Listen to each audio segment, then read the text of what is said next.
everyone. Are we good now? Just let me know if we're fine. We're good. Okay. Well, thank you everyone for being here. Call this meeting of the Student Senate to order at 5:34 p.m. Very exciting. The first thing we're going to the agenda up first, but first I'm going to give a quick land acknowledgement. I'd like to begin our meeting today by acknowledging that we gather on the unceded territories of the Coast Salish peoples who have lived in the Salish Sea Basin throughout the San Juan Islands and the North Cascades watershed from time immemorial. Please join me in taking a moment to reflect on how we each and together invest in the Salish Sea Basin, think about local history, the establishment of Washington State, think about the expansion of the American Empire, and think even about your own personal history. As we approach fall break, consider how the traditional Thanksgiving narrative doesn't really live up to the real history and the horrors of colonization. And if you share a meal with your family and friends this Thursday, be very intentional. Try to spend some time finding out which Native American tribes live on, like whose land are you on? And spend time learning about their history. And I know a lot of times some of this stuff is very depressing or sad, but it can compel us to like action and finding ways for restitution and for making society whole in whatever we can. But yeah, just want to thank the Coast Salish peoples for their fight for this land, and so thank you all. All right. Now we'll go on to revisions to the agenda. I feel like I wrote something down in my sheets and editing.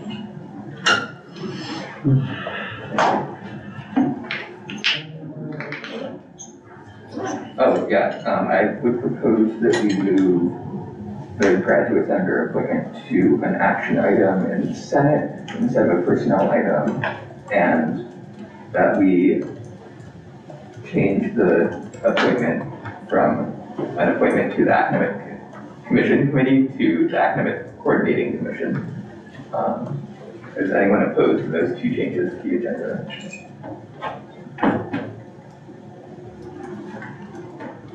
No. Are they information items, you said? Oh, what? You said they're information items. Oh no, they're so the first thing would be moving the graduate senator appointment from a personnel item to an action item in the Senate. And then the second edit would be just changing the appointment up in the consent items to like the right name of the committee. It's Academic Coordinating Commission, not Academic Commission Committee. Okay. For the move, I just want to note that I will need to leave this meeting early. Okay. If that doesn't affect quota at all. Yeah. Okay. Would that affect quota? Or I don't think it is not as long as we don't really have that long of a agenda. You know how early you have to leave? 6:15. 6:15. We can probably then we'll just put it at the top of action items.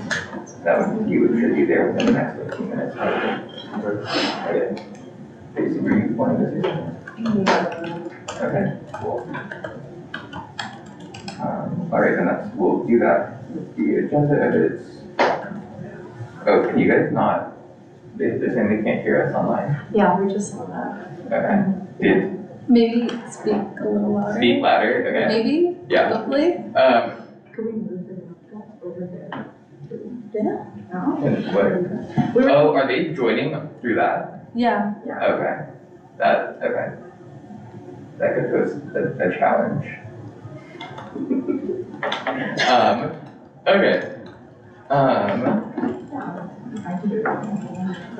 I could also, I mean, I'm on it right here. If you guys muted, I could just talk in this one. That sounds great. Do we, Miguel and Lily, do you guys want to move closer? So we're all closer to the laptop.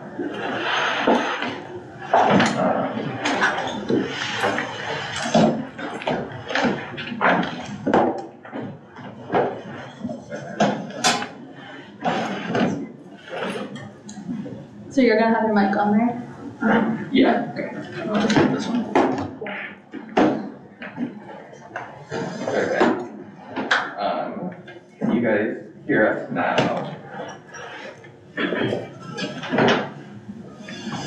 Fantastic, great. Okay. Cool. Yeah, so we'll go ahead with those edits. So our consent items are the appointment of Andrew, Kuderna to the Academic Coordinating Commission. Stacey, do you want to sort of explain why? Sure. Yeah, so Andrew Kudernaut is an at-large student who currently sits on the Legislative Affairs Council. I reached out to him. He's told me before that he would like to serve on some committees. So he was in the back of my mind when, we were searching for Academic Coordinating Commission students.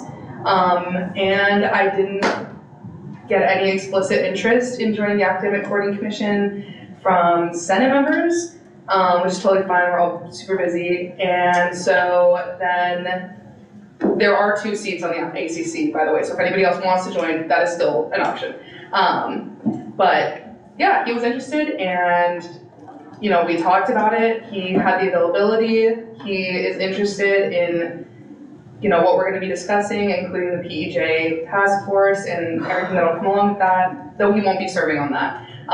And he has experience being on committees, like I said, he's on LAC, and he just wanted to, spend his senior year serving on some committees. And so I think it's super awesome that we have an at-large student as a representative on that committee, and he's already attended one meeting and it went great. So I think we should move forward with appointing him so he can have voting capabilities. All right, yeah, thank you, Dixie. For this consent item, I will just welcome a motion to approve the consent items. Anyone want to make that motion? Morano motions to approve the consent item. Hargrove second. All right, moved in, seconded. Is there any discussion? No, all right, then, all those in favor, say aye, and then if you're on Teams, just say aye or yes in the chat. Aye. All right, any opposed, say nay. Any abstentions? All right, it looks like that passes with, I think 1% voted online yet. Maybe. Wait, did we lose James? Oh wait, no, you're right here.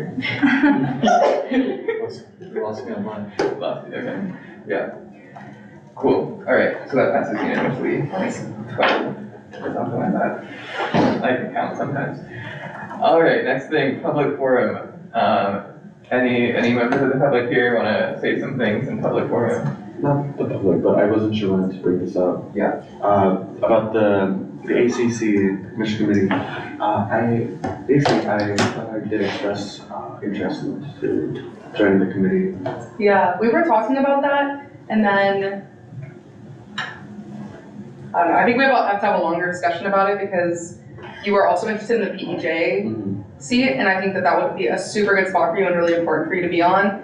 But that would start in winter, and I don't think it would be in anyone's best interest to be on both because it would take up so much of your time. Yeah. So I think we'd have to talk, we can definitely talk more about that.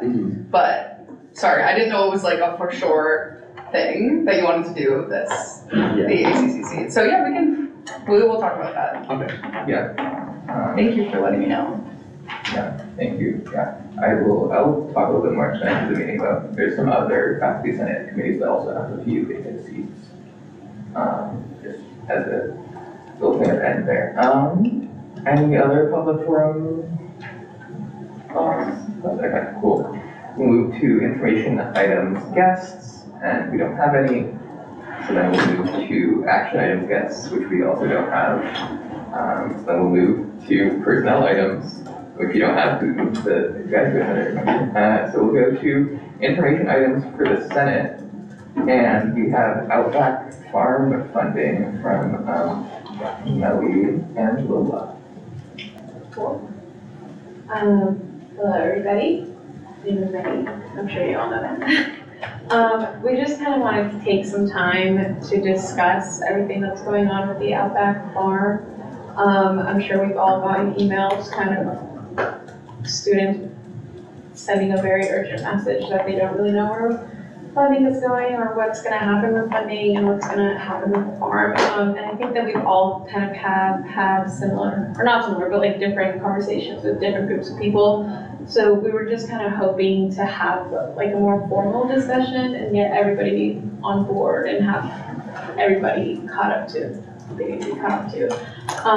So Lola, if you want to kind of share what we know as like the COE senators, and then I'd like to open the floor to anyone who might want to say something or know something. Sure. So it seems like from our talks with the coordinator or the lead on the Outback Farm, that the initial intent last year was to move funding for the Outback from the associated students to Fairhaven. There was a budget set forth to have the happen in Fairhaven, but it never took. And in the meantime, the AS still went through with the funding letter, which leaves the Outback in a very precarious spot is the current messaging. What we've done with the Senate is, so far we've reached out to student employees who have first reached out to us, as well as John Texel, the faculty manager. The Outback staff, students, and the dean for Fairhaven have all met with AS admin.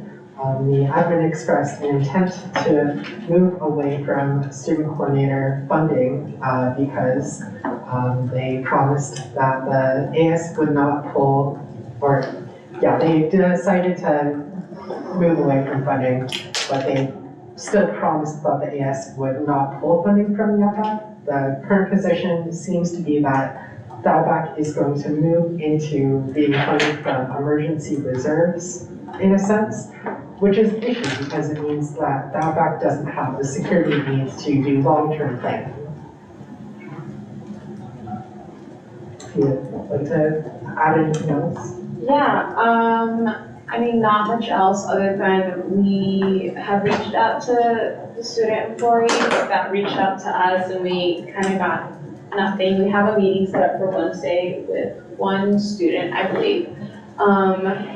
And we've heard back from John Texel, which is where we got our information from. If I can invite either Quincy or, I don't know if Quincy is on here actually, Quincy or Megan or Gabe, I know that you all have had like your own conversations apart from what we have had. Yeah, actually, I'm actually currently working on going through the minutes from previous final finance council meetings to see where the decision was made, because it wasn't an agenda item. It was sort of like an off-the-cuff discussion.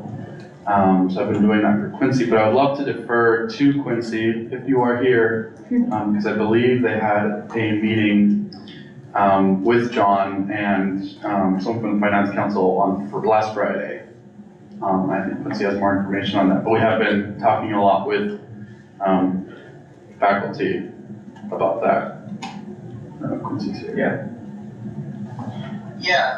So thank you to Miguel who's coming through the minutes, and I will be doing so shortly as well. Definitely, we had a lot of concerns because it was news to us and to the Dean of Fairhaven when we heard that funding was getting cut from the AS that we were not involved in those discussions at all before that decision was made. So right now, what I am doing with a AS Outback coordinator, student employee, is we're trying to create a proposal to the AS Finance Council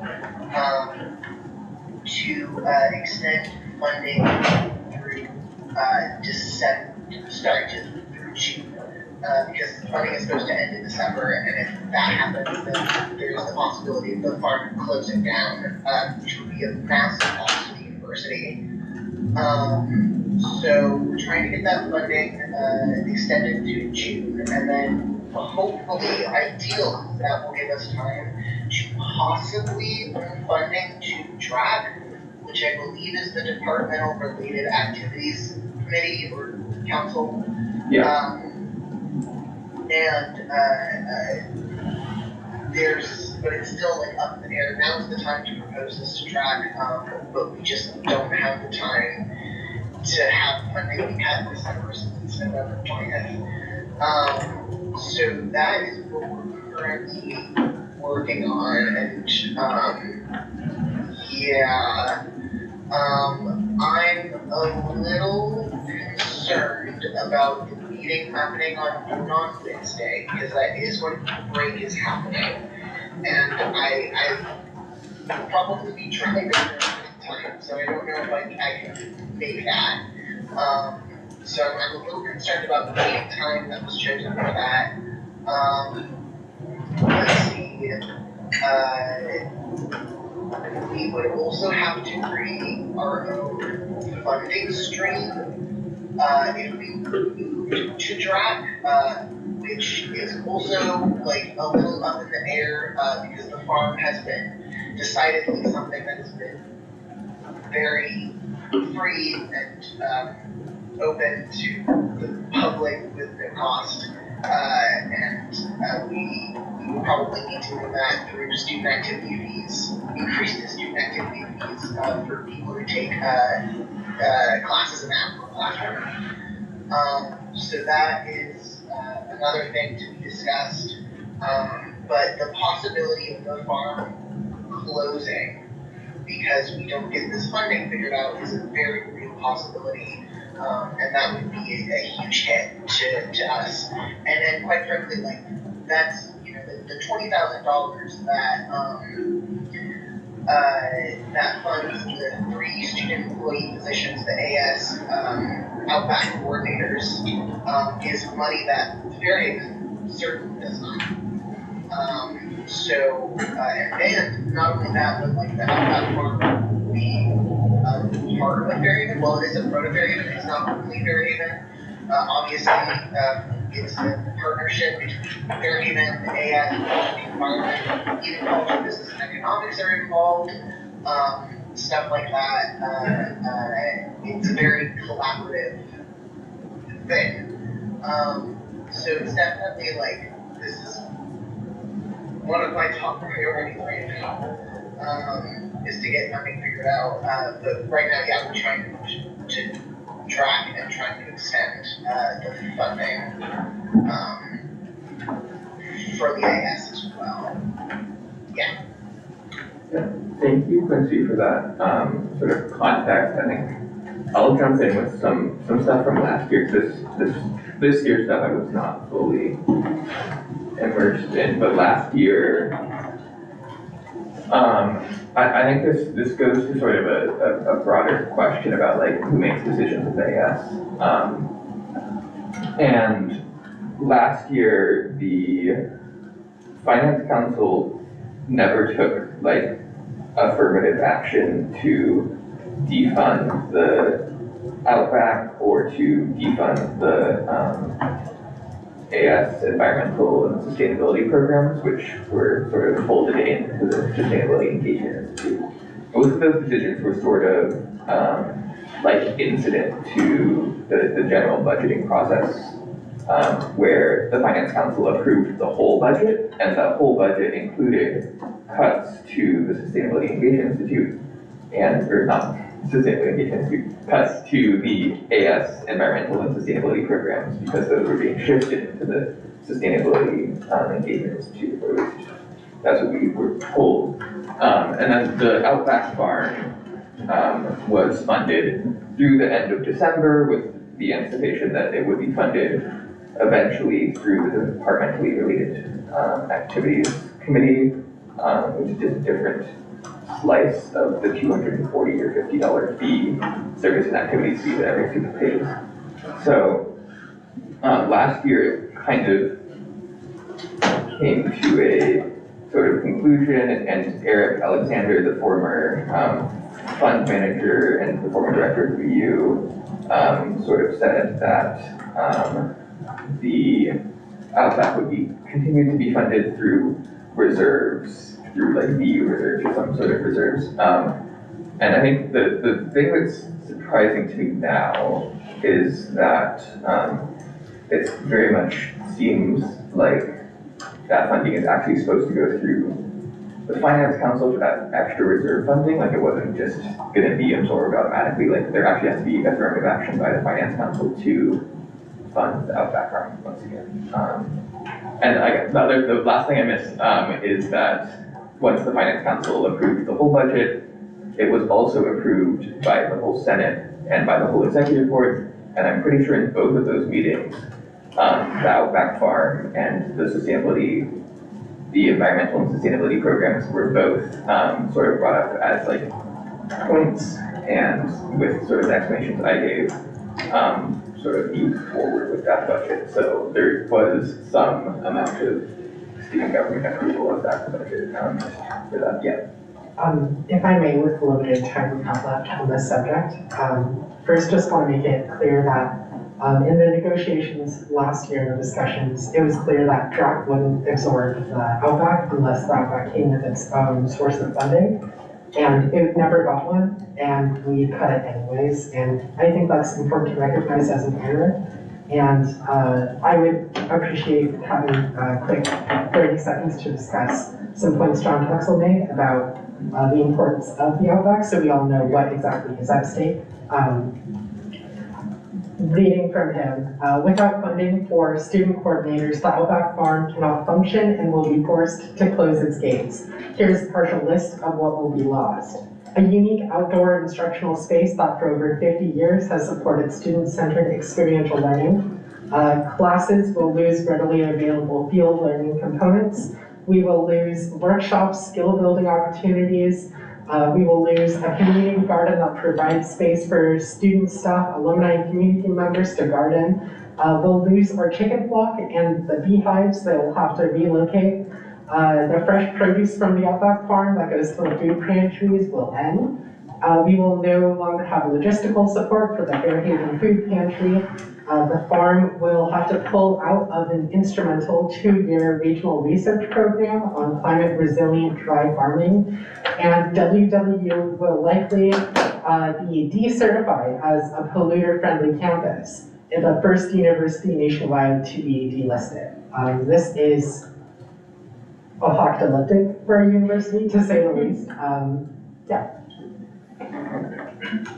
Yes, Casey. Yeah, thank you. That is good context also for that. Yeah, I went back and I looked at what we approved last year in Senate, and it's under the decreases section of the Finance Council budget recommendations, which is interesting to me because it doesn't sound like a decrease, but it says the AS is looking to transfer the Outback Farm to other university funding as it is so closely aligned with Fairhaven College. The funding requested for this year is to bridge the gap for the program through December 2023. So it doesn't even list that it's supposed to go to DRAC. I don't know, I just think that's important to know that this is what was approved. And so that it was in the decrease, I don't know, that's kind of weird to me. But I also wanted to confirm DRAC is funded by the SNV, right? SNAP, yeah. SNAP. The SNAP is split up between the AS, Yeah. DRAC, athletics, and the AD unit. So it's like the same money. I'm, for the sake of time, Yeah, we are.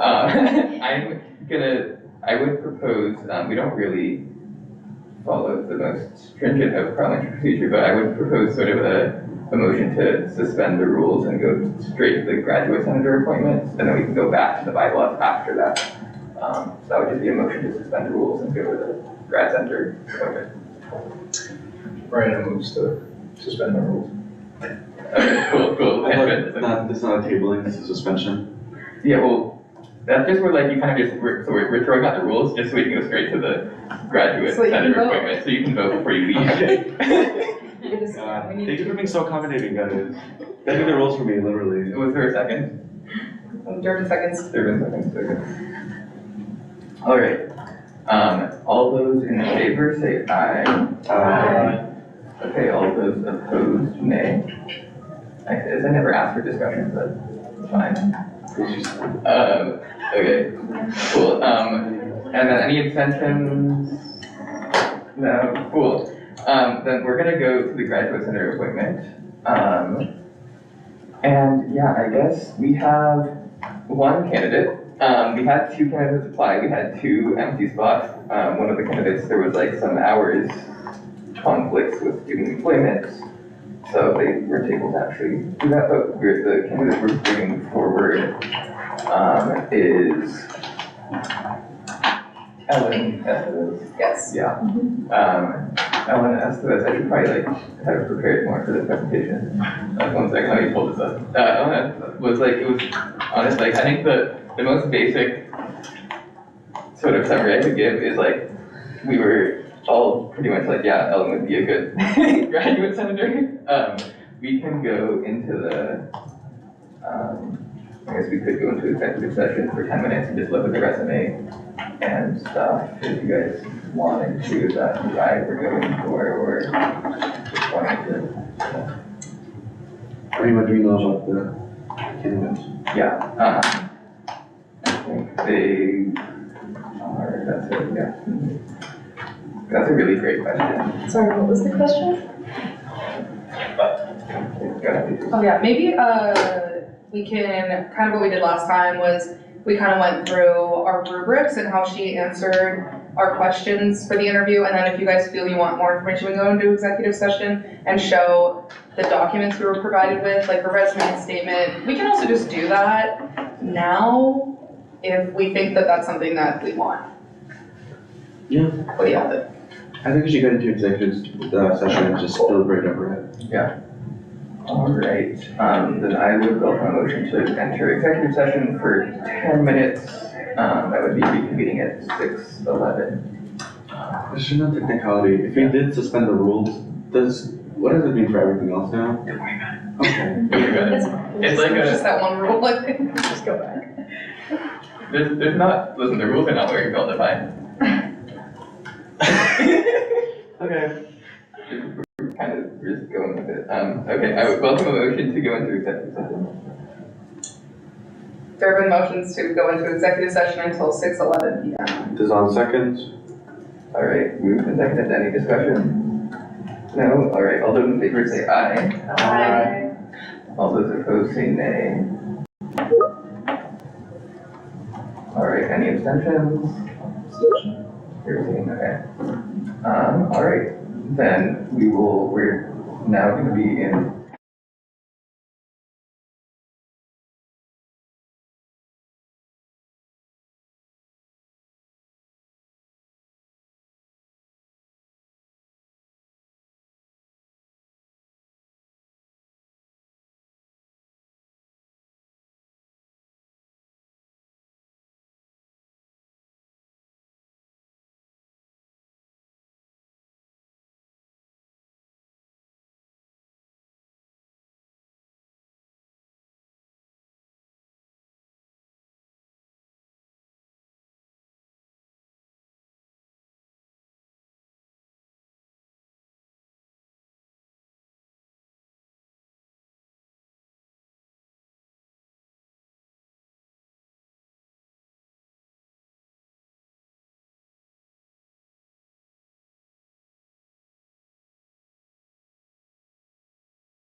Alright.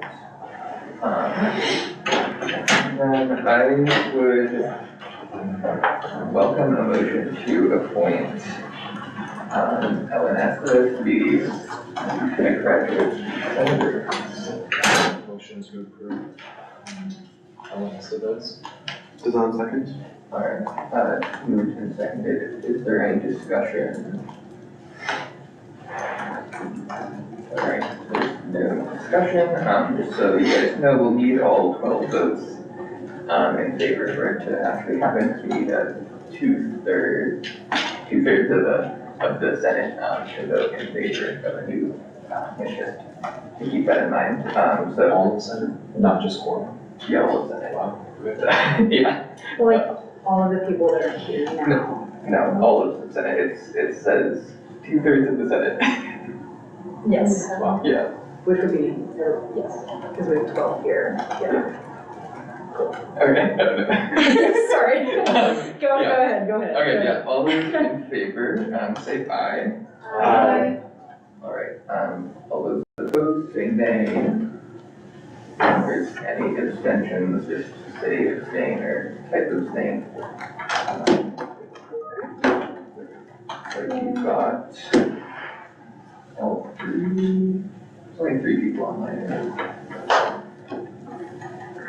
Okay, yeah, that should be 12-0-0, that motion passes, and Ellen Estevez will be our next graduate senator. Which is fantastic, now, at this point, we couldn't appoint another person, because now 2/3 is different. Actually, I don't know if the math checks out anymore, but now that we've got 18 people in the Senate again. Anyway, we're gonna move back to the bylaws update. If, I know Lauren is here online, I don't know if you wanna try to just explain, sort of give a brief update on what the bylaws working group has been up to. Could you raise the volume a little bit? This volume, Yeah. Hi, everybody. it's matched up, That's great. I believe so. Okay, cool. So, this bylaws meeting, we have been having them every other week, but we moved to start having them every week just to make more progress. Basically, what we've been doing is kind of outlining how we want to structure our new bylaws, and kind of what we decided is to, instead of just making edits to the old bylaws, we're kind of, as of right now, planning on just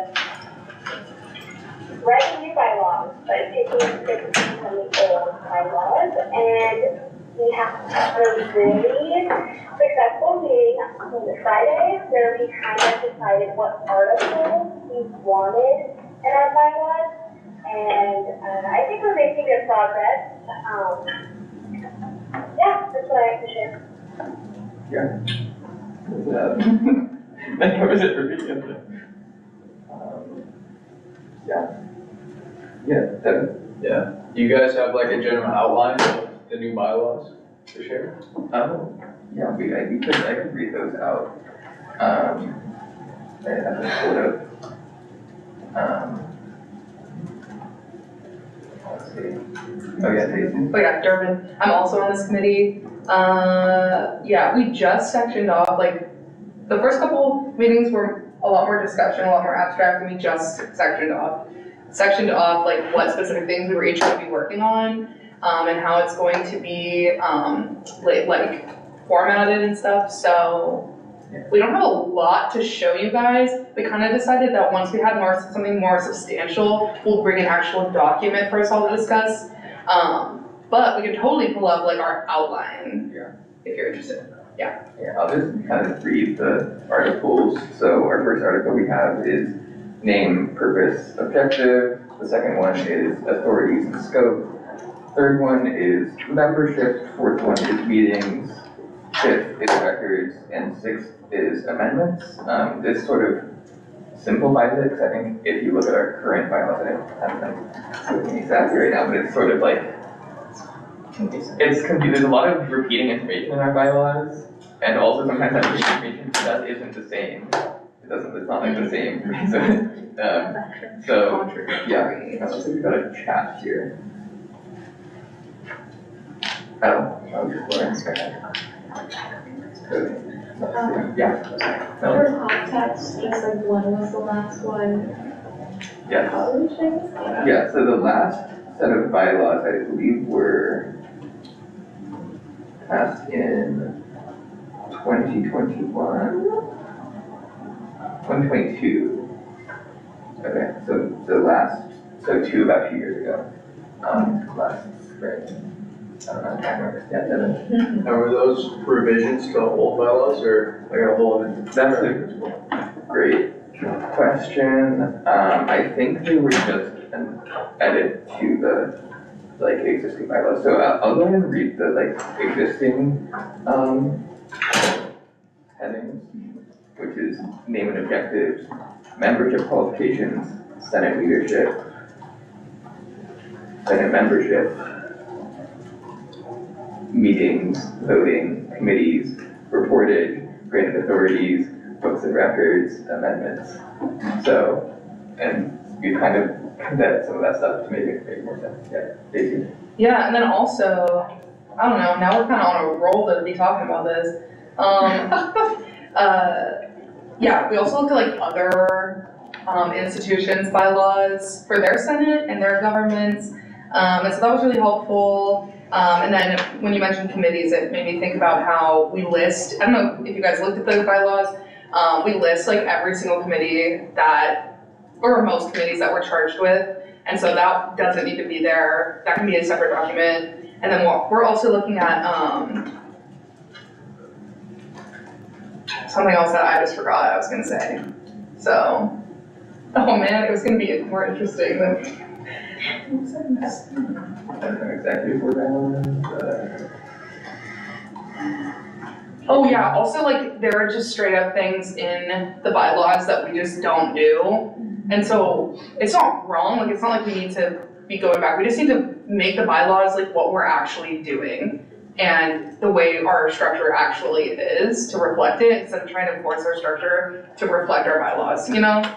Or at least that's kind of how I've been looking at it.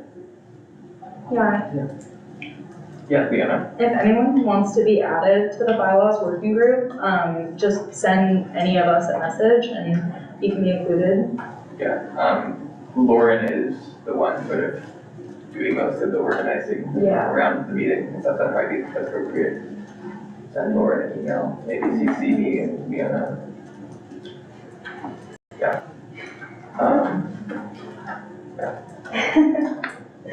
Let me know, y'all. Okay. Looks like the next things we've got are, first thing we have is, AS parliamentary. Was MJ just going for coffee around my coat? Okay. You'll walk of shame. Yeah, so yeah, the next thing, is AS parliamentary procedure, which is something we like introduced, I think, at one of the first meetings. And this is really just about like approving it. There were a few edits made from the last time. But I think that they're kind of, no, they're just like rules. You know how we were talking about suspending the rules? Well, these are the rules we want to have, kind of what we were trained on. I know I wrote the rules, so obviously I want them, so if you guys don't want these at all, we can throw them out. But they're like very general and basic and somewhat comprehensive, or at least more comprehensive than we have now. But allow like a decent amount of flexibility. And the goal would sort of be to have these apply to both, Senate exec and the like committees of the AS to sort of make things more similar, so you can sort of like, it's pop in between different committees and it seems the same and everything's more like in order. It was sort of that sort of idea. Yeah, you all like probably seen this stuff before. We did retraining on it. I think there's not any big changes. I think so. The parliamentary procedure kind of pulled up on my end. I hope you are all fantastic. I don't know. Do you want to actually, my laptop's about to die, so we're gonna lose the people online. Okay. Sure. But, yeah, it's fine. It's fine. Here we go. Okay, I'm gonna mute myself. Okay. That should get it. Okay. Hello. Awesome.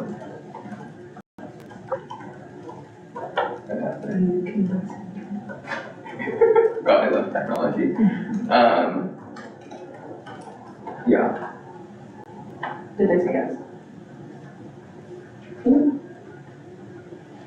Maybe. Yeah.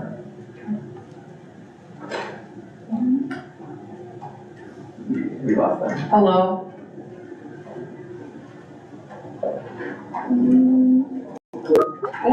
Oh. Can you hear me? So my box is Okay, lighting up. yeah. Work. Okay, fantastic. Yeah, I think the only changes, the only substantial changes are that, I think I reordered a few points to make them make more sense. And that's actually about it. And then made it very explicit that like, the chair can call on someone who's not a member to like speak. Because like, not everyone in the meeting's a member, and I'm personally not a big fan of like, the public can only speak during public comment. But it's like the chair can sort of decide who speaks, because I think that's the only thing that was changed to be explicit, I think. But that's sort of. What was it again? The only like I like reordered some things, and then I also made it so it's like very explicit that the chair can choose like who speaks, and then like they don't have to only pick people that are like elected or like part of the voting body. Because sometimes there's public members here who have things to say. Yeah, that's about it. No, any questions about this? Yeah, Daisy. Oh yeah, just comment. I thought it looks really good. Thank you for all the work you put into this. Yeah, I think it looks great. Fantastic.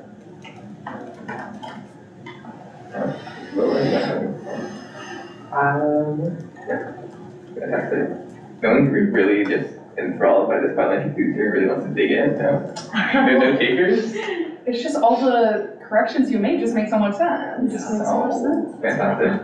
I would welcome a motion to, approve the parliamentary procedure. If anyone wants to make that motion. Or you guys don't want to and talk more, or just not take any action, that's also fine. There's no motions to approve. Did seconds. All right, that's moved and seconded. Is there any discussion? Yes. I suppose just how often are we able to redo this? Is this kind of something we're deciding for a year or? Like, you can always, you could like make a decision like anything. You can change the bylaws every single like week if you wanted to. Like, there's no like prohibition on how often you can change things. It's just like, you know, generally changing things a lot makes things go into chaos. So, I mean, the last time parliamentary procedures were approved was back in 2018, I think. And they're kind of bad. And I think these ones are kind of good, so, yeah. Yeah, okay. Any other discussion?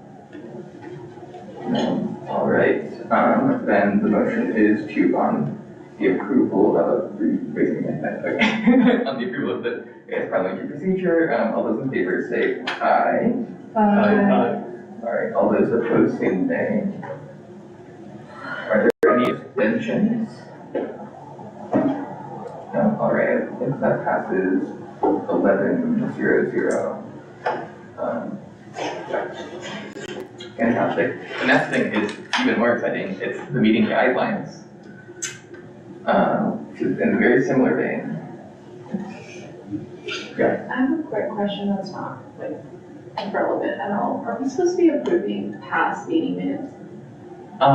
Yes, but we didn't have any ready for this meeting, or we kind of did 10 minutes, whatever, but they'll be there on the 4th. Okay. No, so yeah, at the next meeting on December 4th, we'll approve like a few minutes. Not just the previous one, but Okay, I just read it. Yeah, alright, so it's good. the meeting guidelines, this one had more changes, and really it was just making it more flexible. So instead of making sort of the process for making agendas and like doing minutes and stuff, instead of making it like set in stone, it was kind of just like the chair and the secretary will like kind of work together, and like might change a little bit throughout each year, or across the years, but like with just a lot more flexibility, because sometimes you don't have to do everything the same all the time. And yeah, I think a lot of it is just like flexibility. One thing I added was that voting bodies will keep agendas, minutes, meeting documents in an organized manner, which doesn't really happen right now. I mean, it kind of happens, it depends. And obviously that's like a bigger question, but that's that. And then I added a section changing operations, basically just saying, committees can actually just adopt their own meeting guidelines. So if they don't want to hold these, they don't have to, but this is like the baseline. Yeah. Any questions about this? Yeah, Devin? Are the meeting guidelines and the parliamentary procedures, are they like combined? So like, do things that have to do with these guidelines also run through the parliamentary procedures? Do you get what I'm saying? Kind of. So parliamentary procedure really only relates to what happens inside of the meeting. The meeting guidelines is kind of what happens outside of the meeting, and then like the general logistics and things like that. So they can overlap sometimes, but they're sort of separate. So for the agendas, can we like approve agenda additions in the meetings with the procedures? Yeah, so in parliamentary procedure, basically anything that goes before a voting body can be like changed or amended by like a legal motion. So like at the beginning of a meeting, you could say, we're actually throwing the entire agenda out and we're gonna talk about codes. You could do that. It would be not the best idea, but you could do that. That's sort of where like chairship is really the controls like the logistics versus the actual meeting itself. Yeah.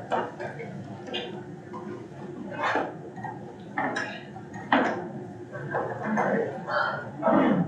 Any other questions? No? Alright. Then I would welcome a motion to approve the AS governance meeting guidelines. I didn't want to make that one. There have been motions to approve the AS governance meeting guidelines. Any seconds? 5 seconds. Alright, that's been moved and seconded. Is there any discussion? No? Alright. Then all those in favor say aye. Aye. Alright, all those opposed say nay. Are there any abstentions? Nobody, okay. And that passes unanimously from what I can tell. Awesome. So the last thing you have on the agenda is the winter meeting time, which is, yeah, so I was sort of thinking that we just keep the Monday at 5 from 5:30 to 7, just at our meeting time. It seems to like work all right. It's like not too late, but like seems like most people can sort of make that one. But specifically what I wanted to share was, if I can pull this up, the specific dates just to like confirm. So we were hoping to have our first meeting on the 15th. Turns out that's actually Martin Luther King Jr. Day in January. So instead, the dates I'm proposing would be January the 22nd, January the 29th, February the 12th, February the 26th, and then March the 11th. So that would be every other week, except at the beginning of the quarter, it would be 2 meetings back to back because we can't have the meeting on Martin Luther King Jr. Day because this building is closed. And then the March 11th, that would be a meeting on Dead Week, like we're having on December 4th, which we'll talk about after we sort of get consensus on those dates. I'm wondering what you guys think about keeping the meeting time. Basically, yeah. Any thoughts? Yeah, I think it would be worth looking into rescheduling it. Because I know each and every one of us is getting a completely different schedule coming up in the next quarter. And I know multiple of us are gonna have way too many classes on Monday or no classes on Monday requiring us to come in. And there is a chance that there might be a time slot that is like perfect for everybody, like closer to the middle of the day, especially in winter for getting home. It's unlikely that we're gonna find that perfect time, but I think it'd be worth looking into before we determine what it should be. Yeah, Stacey. Durbin, yeah, I completely agree. I think that, I think I like that this is on the agenda so we can talk about if this time continues to work for the people in this room, but we like are barely at quorum, and so I definitely think that before we like finalize that, we should send out an email or something, and then everyone can just really encourage your co-senators to take the survey or whatever we use to determine a good time, because I would love to see more attendance at meetings, personally, yeah. Could we have someone make it do a poll? You could, yeah. That's something we can do when we need to do. Already created it, about to Already send it created it, out. Oh my god, Yeah, well, I think after the dutiful results are collected, it would be wise if the person overseeing this identified a couple different times that worked really well and then put those to a vote.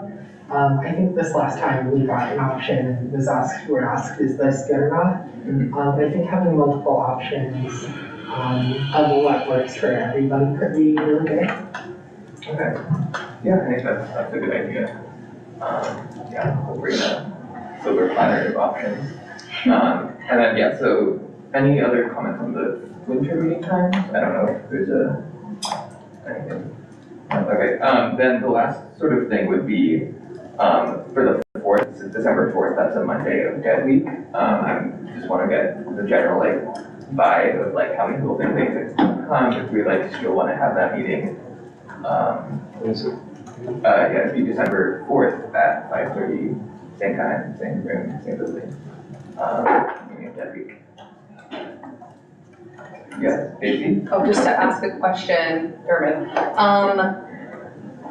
This is maybe like I don't know. Okay, so yeah, it's really important that we meet at this time so we can hopefully appoint the CSE senator. If we are unable to meet at this time, we will be pushing that back until January. And I understand that's grad week, but like, I mean, not grad, what? Sorry. It's Dead Week. And that's super tough, and I totally get that. But it'd be really cool if we could have a almost full Senate again for next quarter. On another note, we sent out an email about this, but like about this exact situation about like whether or not people are gonna be able to make it to the meeting in Dead Week. And then I started thinking about, does everyone have access to their emails? To their Senate emails?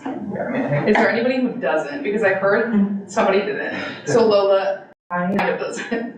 I have access, but not only in the web browser. I don't have the password, which means I'm unable to use it on my phone or in the desktop app, which are my preferred methods. Yeah. I can show you that on the desktop. Yeah, it's also in the slides, I think.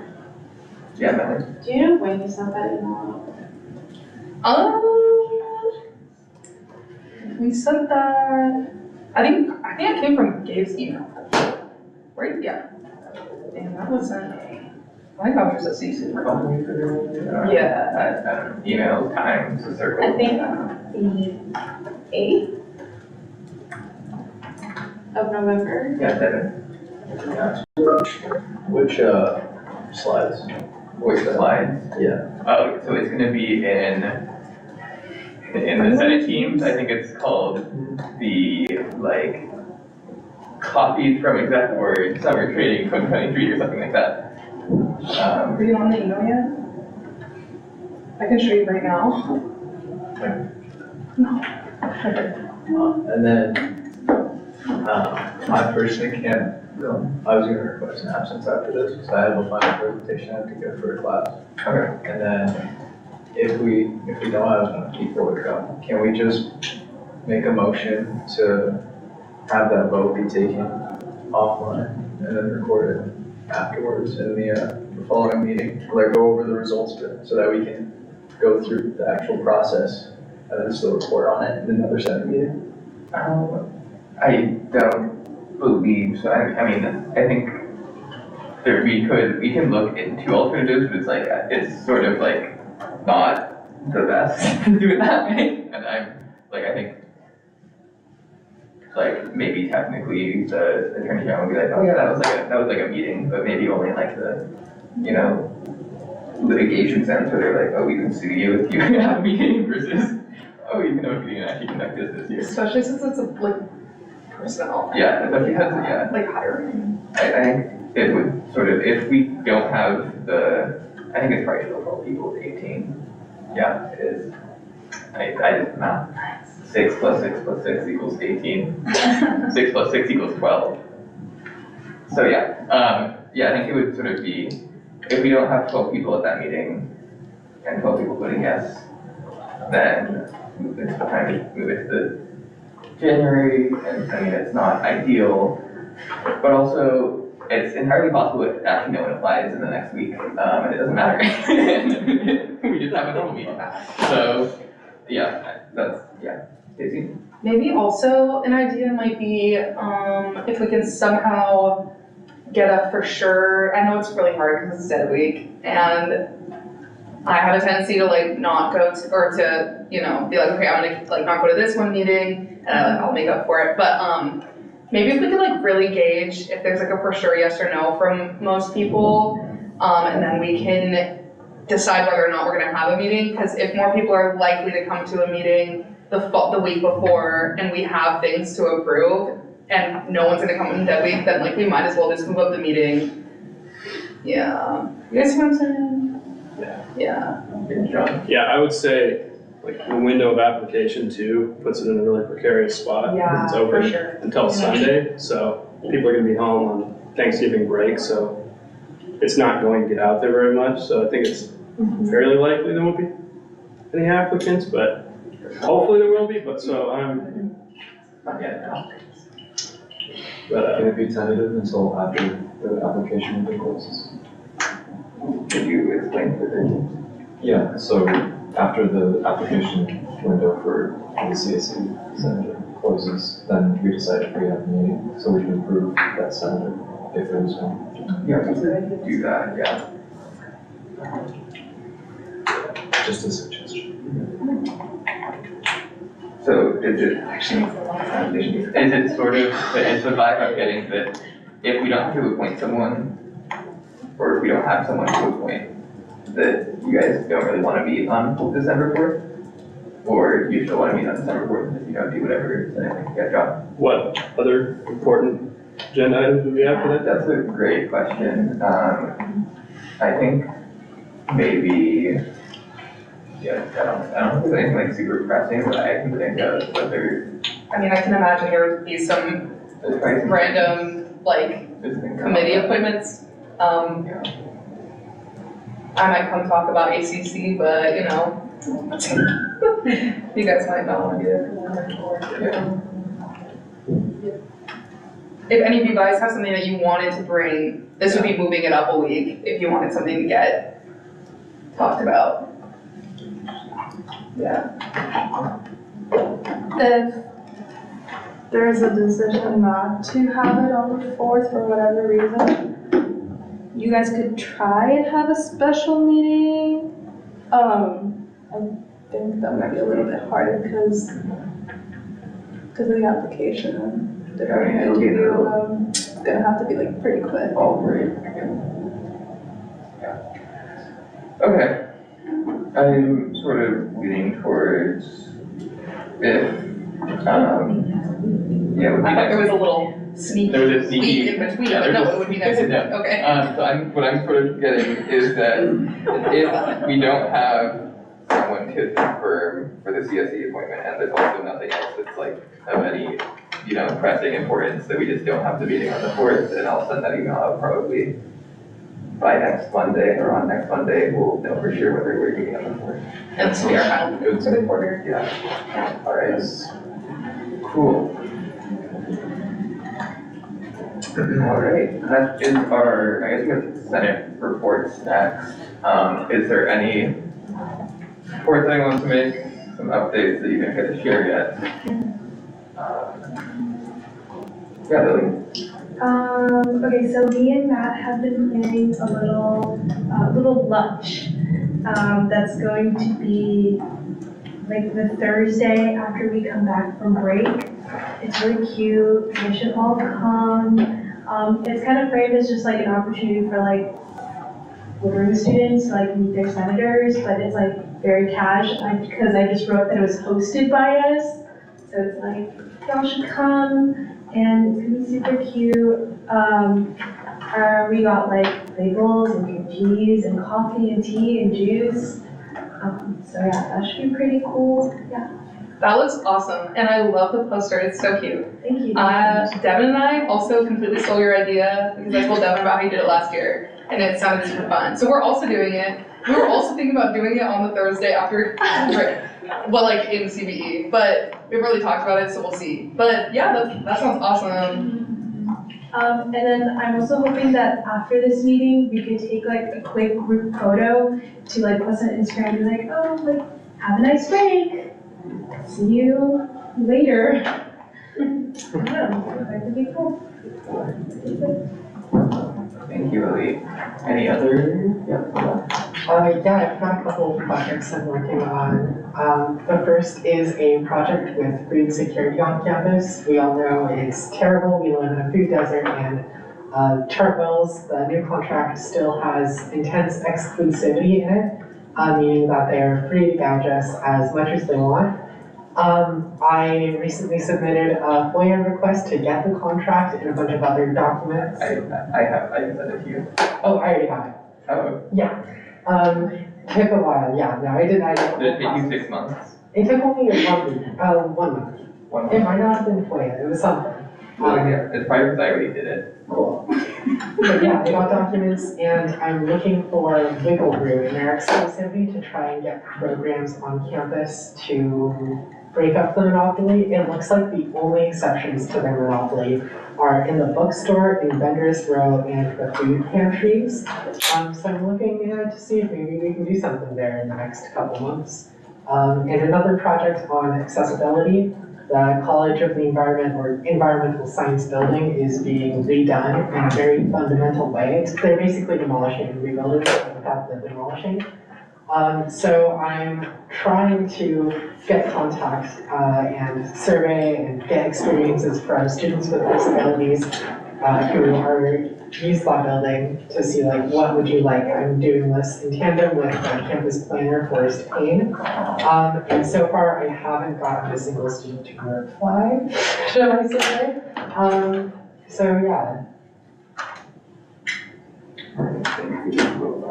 You're both very important projects. Daisy? Oh yeah, just a comment. Those sound like really amazing projects and a lot of hard work, so awesome job. Let us know if you need any support in that, yes. Thank you for doing that awesome work. Any other reports? No, everyone wants to go home, that makes so much sense. All right, other business, I don't think anyone else, any other business? No? Nothing, there's no pressing advisor notes you wanna? Have a great break, No. everybody. Okay, fantastic, that's our other business. I'm gonna adjourn this meeting at, 6:46? 6:40, 6, yes, you're right. 6:46. I don't know how to read. Yep, fantastic. Can we take a group Bye, photo? guys. Yes. I just realized there's just like no group photos of us besides that one like during training. So like, Yeah. can we take a quick photo in? Oh, should we do over there? I don't know, I feel like it's kind of pretty, honestly, the work is pretty. Oh, if it. You're gonna put the printer lights on. If you're in front of this. Turn them all on. There's a projector. Should it be like a selfie or should it be like a? I can take it. Okay.